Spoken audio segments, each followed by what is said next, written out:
Morning students, आज की economics class में आप सभी का स्वागत है। आज की क्लास में हम लोग देखेंगे simultaneous decrease in demand and supply. इसके पहले वीडियो में हम लोगों ने देखा simultaneous increase in demand and supply, और आज हम लोग सेम कॉन्सेप्ट को डिक्रीज के साथ देखना चाहेंगे। ठीक है, दैट मीन्स जब डिमांड और सप्लाई दोनों में एक साथ कमी होती है तो हमारी इक्विलिब्रियम प्राइस और क्वांटिटी पे क्या इफेक्ट पड़ता है। और जस्ट प्रीवियस वीडियोस में मैंने बताया आप लोगों को कि जब इंक्रीज होती है डिमांड और सप्लाई दोनों साथ साथ तो इक्विलिब्रियम प्राइस और क्वांटिटी पे क्या इफेक्ट पड़ता है। तो इस पे हम लोग आज की क्लास में डिक्रीज की कंडीशन में तीन सिचुएशंस देखने वाले हैं, तीन कंडीशन देखने वाले हैं। फर्स्ट हमारा है when decrease in demand is greater than decrease in supply. Second हमारा होगा when decrease in demand is less than decrease in supply. And third हमारा होगा when decrease in demand is equal to decrease in supply. तो हम लोग graph में देखते हैं कि क्या इफेक्ट पड़ता है जब decrease in demand is more than decrease in supply होती है। तो हमने यहाँ पे ग्राफ बनाए हुए हैं। इस ग्राफ में हमने दिखाया है एक्स एक्सिस पे ये हमारी क्वांटिटी है, वाई एक्सिस पे हमारी प्राइस है, और ये डी भी जो हमारा है ये डिमांड कर्व है, ऐसा हमारा सप्लाई कर्व है। तो हम लोग देखते हैं, हमें पता है, हम लोग पढ़ चुके हैं, हम लोग जानते हैं कि जहाँ हमारी डिमांड कर्व हमारी सप्लाई कर्व को इंटरसेक्ट करती है वहाँ पे हमारा इक्विलिब्रियम पॉइंट होता है, और इक्विलिब्रियम पॉइंट से प्राइस लाइन पे हमारी प्राइस फिक्स होती है और क्वांटिटी लाइन पे हमारी क्वांटिटी फिक्स होती है। तो ये हमारा ओ पी इक्विलिब्रियम प्राइस है और ओ क्यू इक्विलिब्रियम क्वांटिटी है। अब इस पे हमें दिखाना है decrease in demand is greater than decrease in supply. तो यहाँ हम एक बात ध्यान में रखेंगे कि जो हम लोग डिमांड कर्व को डिक्रीज करेंगे और सप्लाई कर्व को भी डिक्रीज करेंगे, लेकिन हमारा डिमांड कर्व का जो डिक्रीज का डिस्टेंस होगा वो सप्लाई के कंपैरिजन में ज़्यादा होगा। तो फिर देखिए डिमांड डिक्रीज हो रहा है, ये हमारा डिक्रीज हो रहा है। ठीक है, तो ये नया जो हमारा डिमांड कर्व आया वो हो गया D1। सप्लाई को भी डिक्रीज करनी है, लेकिन ये डिमांड की डिक्रीज की कंपैरिजन में कम डिक्रीज होगा। तो ये जो सप्लाई कर्व हमारा डिक्रीज हो रहा है वो डिक्रीज होकर के ये नया हमारा सप्लाई कर्व आया S1। अब हमें नया डिमांड कर्व, नया सप्लाई कर्व मिल चुका है, तो ये जो हमारी new demand curve, new supply curve को इंटरसेक्ट कर रहे हैं वहाँ पे हमें न्यू इक्विलिब्रियम पॉइंट मिलेगा। तो ये इस बिंदु पे हमें मिल गया न्यू इक्विलिब्रियम पॉइंट। अब यहाँ से हमारी इक्विलिब्रियम प्राइस हो गई P1 और न्यू इक्विलिब्रियम क्वांटिटी हो गई Q1। तो हम लोगों ने क्या देखा, हम लोग यहाँ पे देखते हैं कि जब प्राइस और डिमांड में भी डिक्रीज होता है और सप्लाई भी डिक्रीज होता है, लेकिन डिमांड सप्लाई के कंपैरिजन में ज़्यादा तेज़ी से डिक्रीज होता है, तो इसका इफेक्ट पड़ता है कि जो हमारी प्राइस है वो डिक्रीज होगी, प्राइस भी डिक्रीज हुई, हमारी क्वांटिटी भी डिक्रीज हुई, लेकिन हमारे प्राइस के कंपैरिजन में हमारी जो क्वांटिटी है वो ज़्यादा डिक्रीज होती है। अब आते हैं सेकेंड कंडीशन पे। ये सेकेंड कंडीशन हमारा है decrease in demand is less than decrease in supply.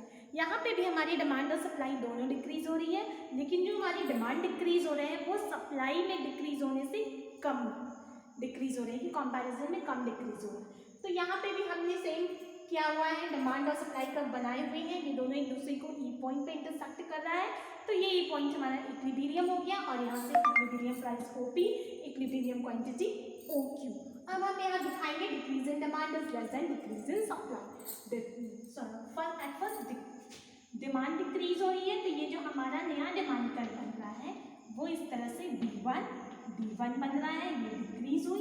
अब इसके कंपैरिजन में हमारी सप्लाई जो है वो ज़्यादा डिक्रीज होगी। तो जब हम लोग सप्लाई को डिक्रीज करेंगे तो उसका डिस्टेंस जो है वो इसके कंपैरिजन में अधिक होगा। तो हमने इसे यहाँ से बना लिया, ये नया सप्लाई कर्व है S1।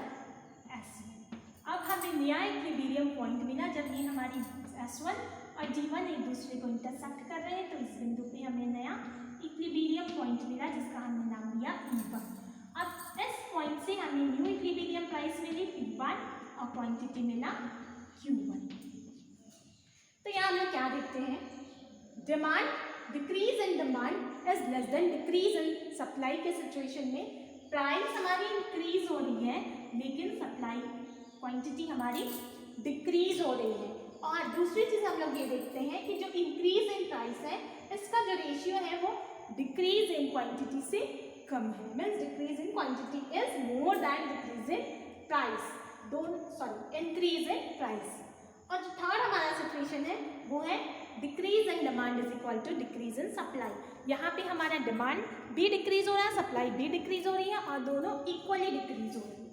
तब इस कंडीशन में हम लोग क्या करेंगे, जो हमारा new decrease in demand curve बनेगा उसका डिस्टेंस और जो हमारा new decrease in supply curve बनेगा उसका डिस्टेंस, दोनों का डिस्टेंस इक्वल होगा।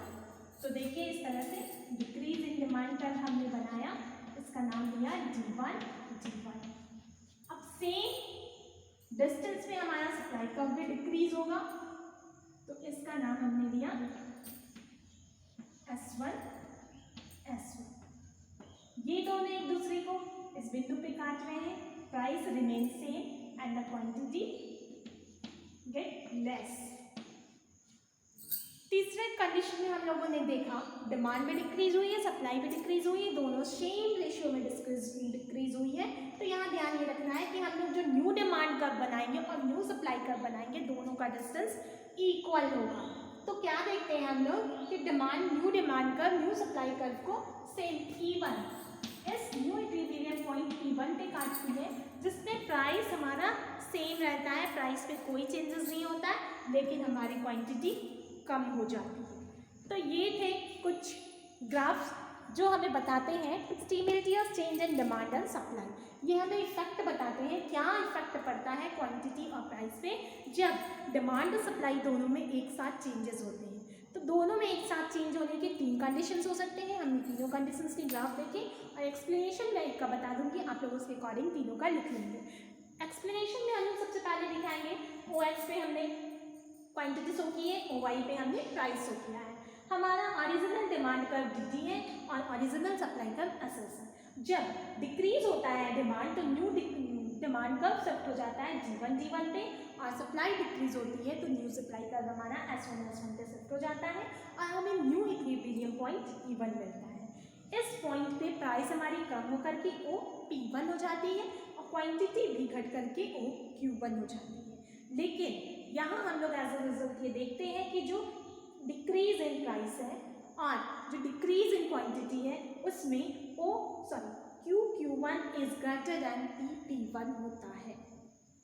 इसी के अकॉर्डिंग सेकेंड कंडीशन और थर्ड कंडीशन का आप लोग खुद से एक्सप्लेनेशन लिखेंगे और नेक्स्ट वीडियो में हम लोग फिर देखेंगे प्राइस डिटर्मिनेशन इन मोनोपोली। तब तक के लिए टाइम, थैंक यू।